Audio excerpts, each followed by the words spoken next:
ఈ దినపు దేవుని యొక్క మాట కీర్తన గ్రంథము 29వ అధ్యాయము 4వ వచనము. యెహోవా స్వరము బలమైనది.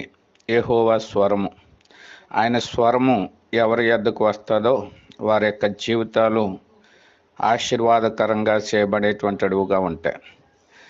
లేఖనాల్లో మనం గమనించినప్పుడు యెహోవా స్వరము సమూయేలుతో మాట్లాడుతూ వచ్చింది. సమూయేలు దాను మొదలుకుని బేర్షెబా వరకు గొప్ప ప్రవక్తగా చేయబడినట్లుగా మనం చూడగలుగుతున్నాం. అదే రీతిగా ఈ యొక్క యెహోవా స్వరము సౌలైనటువంటి పౌలు దగ్గరకు వచ్చినట్లుగా మనం చూడగలుగుతున్నాం.